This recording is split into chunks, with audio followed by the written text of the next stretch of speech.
Sarah, merci d'être avec nous. C'est un plaisir, c'est un honneur de t'avoir avec nous aujourd'hui. Peut-être je te laisse te présenter ou présenter ton palmarès aussi. Donc, moi, je suis Sarah Balzer, donc j'ai 28 ans. Je suis en équipe de France d'escrime. Je fais particulièrement du sabre. J'ai commencé à 8 ans à Strasbourg, donc ça fait maintenant 20 ans. J'ai été vice-championne olympique à Tokyo en 2021. Et sur les 2 dernières années, j'ai été championne d'Europe 2022-2023, vice-championne du monde 2022-2023 et actuellement numéro 1 mondiale en préparation pour les Jeux de Paris. Impressionnant.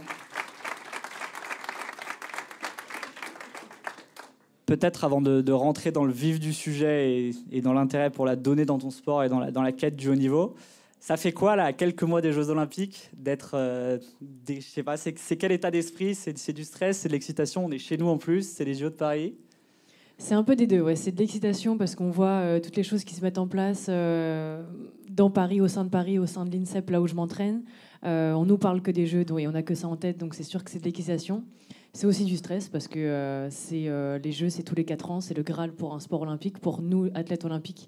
Donc on fait tout pour y arriver, en tout cas on s'entraîne pour, mais c'est un mélange des deux, je dirais. On imagine. Est-ce que peut-être avant qu'on commence, tu peux juste nous donner peut-être les bases sur la partie escrime, juste histoire que toute l'audience soit familière avec ton sport? Donc oui, pour expliquer rapidement l'escrime, il y a 3 armes, le fleuret, l'épée, le sabre. Rapidement, ce qui nous différencie, c'est l'épée, on touche uniquement avec la pointe, absolument tout le corps. Donc il n'y a pas de règle, les deux touchent en même temps, les deux ont le point. Le fleuret, on touche uniquement avec la pointe également, mais une partie très réduite, c'est seulement le buste et le dos. Donc on enlève les bras, on enlève la tête, on enlève les jambes. Donc c'est une arme dite plus de précision, vu la zone qui est réduite. Et enfin le sabre, donc mon arme, je touche avec toute la lame. Donc c'est des coups qui sont plutôt tranchants, ça peut faire mal. Et on touche tout ce qui est au-dessus de la ceinture. Donc pour vous expliquer rapidement, c'était l'ancienne arme des cavaliers. Donc l'objectif était de tuer son adversaire, mais de récupérer le cheval, bien sûr. Donc on ne touchait pas les jambes, on n'abîmait pas le cheval, et cette règle est restée. Donc on ne touche que ce qu'il y a au-dessus de la ceinture, le buste, les bras et la tête. C'est un sport qui demande beaucoup de qualité physique. On doit être rapide, explosif, puissant. Et ça évolue dans ce sens, dans le sens où on va de plus en plus vite, il faut être de plus en plus rapide, et d'où l'importance aujourd'hui de la préparation physique dans mon sport. Top. Et juste, il y a une grosse différence entre les différents types d'armes qui sont utilisées sur l'exécution elle-même. Il y a une grosse différence dans le sport? Oui, quand même. On s'entraîne pas de la même manière. C'est pas les mêmes déplacements, c'est pas les mêmes trajectoires de lame. Du coup, moi, comme je disais, c'est des coups qui sont tranchants. Eux, c'est uniquement de la pointe, donc on va droit à la cible. C'est vraiment un autre. Enfin, pour nous, on dit que c'est un autre sport. Pour quelqu'un d'extérieur qui verrait ça, il verrait des différences parce que c'est pas les mêmes rythmes, et c'est pas les mêmes tenues, et c'est pas les mêmes façons de se déplacer. Ok, super intéressant. Est-ce que on peut, je te propose déjà de rentrer peut-être dans le vif du sujet. Est-ce que tu peux nous faire un petit résumé des grandes technologies qui sont présentes aujourd'hui dans l'escrime, ou en tout cas ce que tu vois au quotidien, toi, dans ta préparation, dans tes matchs, dans tes entraînements? Oui, alors on utilise beaucoup la data et la donnée dans la préparation, qu'elle soit physique ou escrime. Au niveau de la préparation physique, on utilise par exemple l'OptoJump, qui sont des capteurs visuels. On utilise des plateformes de force qui nous permettent de connaître la force qu'on applique au sol, la force qui est obtenue, la puissance qu'on met. On est aussi au quotidien avec des montres connectées, des cardiofréquencemètres, que ce soit pour les séances de cardio, que ce soit pour la récupération, que ce soit pour l'analyse du sommeil aussi. Et après, au niveau escrime, on fait beaucoup d'analyse vidéo, d'analyse concurrentielle. Et donc, on regarde beaucoup de vidéos et on a beaucoup de data vise sur les adversaires. C'est un must pour toi aujourd'hui, tu penses, la technologie ou en tout cas la data pour rester au plus haut niveau ou pour atteindre le plus haut niveau dans ton cas?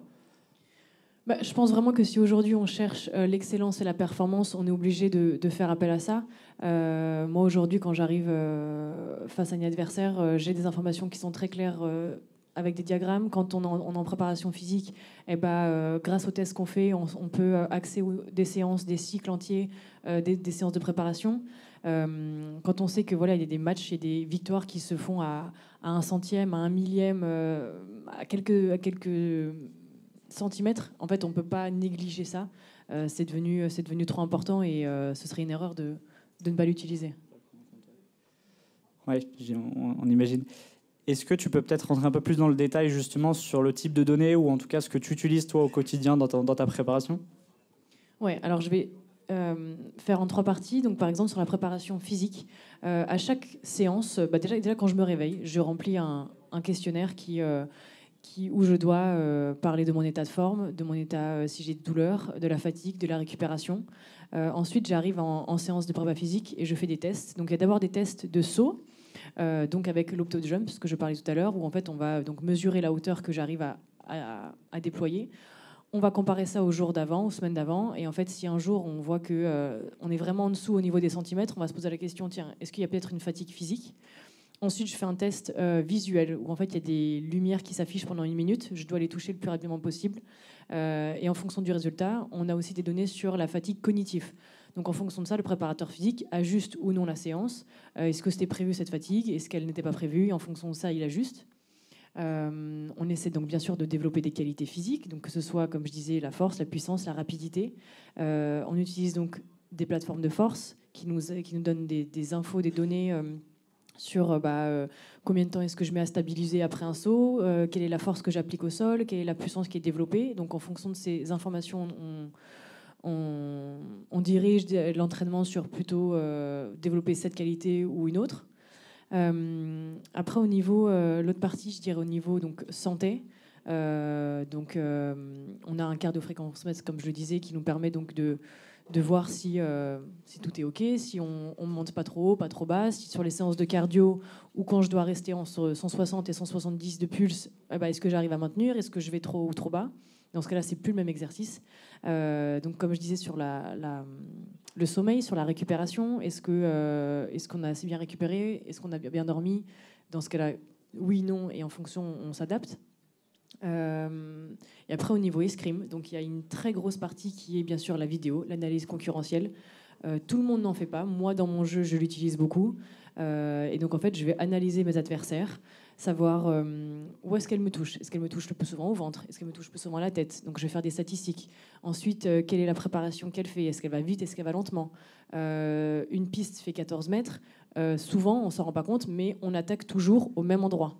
Dès qu'on atteint cette zone de la piste, on déclenche notre attaque. Quand on est en défense, c'est pareil. Donc, en fait, je vais analyser, regarder les statistiques de chaque adversaire pour que quand je vais rencontrer cette américaine, je sais que quand j'arrive dans cette zone-là, elle déclenche 80% de son attaque. Quand elle est en défense, elle déclenche sa défense à cet endroit-là, ce qui me permet en fait d'avoir vraiment une stratégie élaborée sur chaque adversaire. Et après, par exemple, le coach utilise aussi beaucoup les statistiques. On a la chance d'avoir l'épreuve individuelle et l'épreuve par équipe. L'épreuve par équipe, c'est un relais de 3 contre 3.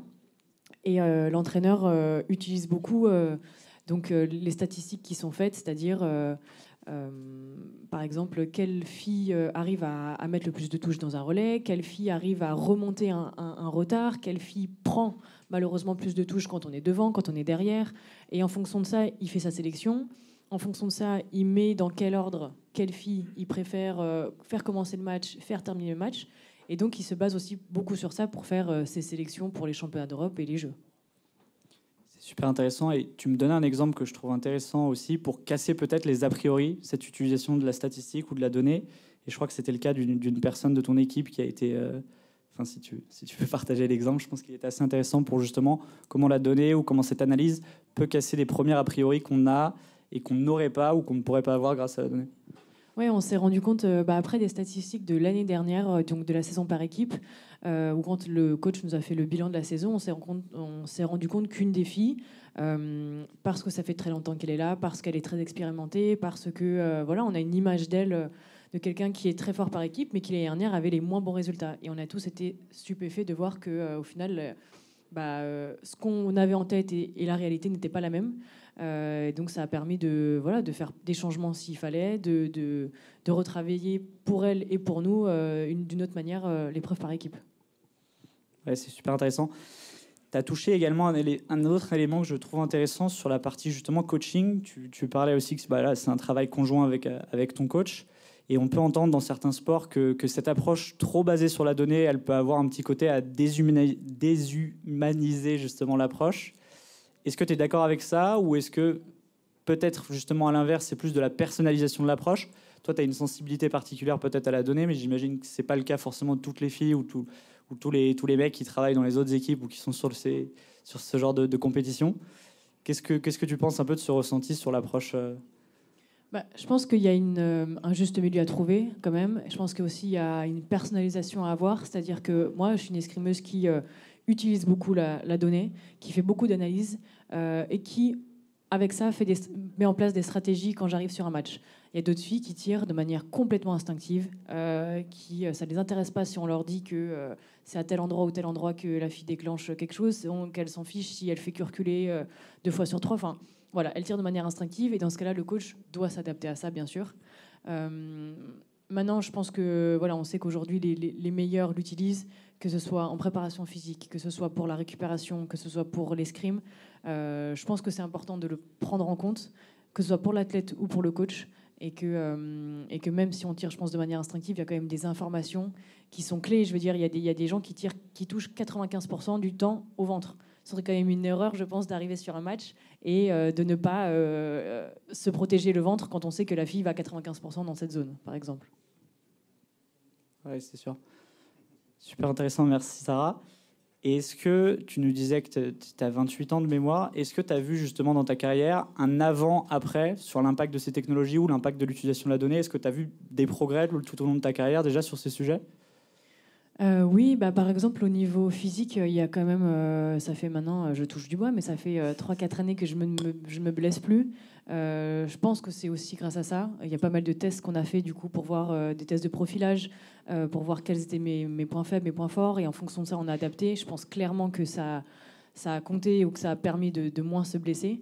Moi, je me sens bien mieux quand j'arrive sur un match et que voilà, j'ai mon diagramme sur la fille de qui je vais tirer en quelques secondes parce que c'est très parlant et très visuel, et je peux facilement élaborer une stratégie en quelques minutes et je me sens plus à l'aise, je me sens plus sereine, j'ai l'impression d'avoir un peu un coup d'avance sur elle en fait et je pense, moi en tout cas, je vois un avant-après, je me sens mieux après, que ce soit physiquement ou escrimement parlant. Ok, intéressant. Peut-être dernière question, parce que je vois qu'on me fait signe sur le timing. Tu as parlé de données de sommeil, donc pas uniquement des données de performance, donc des données de récupération. Est-ce qu'aujourd'hui, dans l'escrime, c'est quelque chose qui est banalisé déjà, de prendre en compte d'autres données, des données cognitives, des données biomécaniques? Est-ce qu'il y a d'autres éléments déjà de données ou de préparation mentale qui sont impactés ou qui sont en tout cas mélangés à l'ensemble de ta préparation aujourd'hui? Non, je pense que malheureusement, l'escrime, on est en retard. On est en retard par d'autres sports. Quand je compare à la Formule 1, au tennis, au foot, on est très en retard. On essaye de rattraper ce retard tant bien que mal. On a commencé, par exemple, à travailler tout ce qui est le visuel. Voilà, on sait que, comme je disais, on peut gagner un match ou perdre un match à quelques millièmes de seconde. Donc la prise d'information, elle doit être prise le plus tôt possible. Et donc, on travaille la vision, que c'est un muscle comme un autre et que ça se travaille. Donc on a mis ça en place et on a aussi, même si on est en retard, on a commencé à aussi analyser depuis 1 an le cycle menstruel pour les femmes, pour les athlètes, quels étaient l'impact sur que ce soit l'humeur, la fatigue, les blessures. Est-ce qu'il y avait des choses qui se répétaient en même temps que le cycle et voir comment est-ce qu'on peut adapter au mieux les séances ou les compétitions ou les entraînements, quoi. Super. Un grand merci Sarah en tout cas. Je crois que tu dois repartir à l'INSEP pour t'entraîner. On te souhaite en tout cas le meilleur pour les Jeux Olympiques. On sera derrière toi et j'espère que tu vas pouvoir nous ramener des médailles. Merci Sarah. C'est gentil. Merci beaucoup.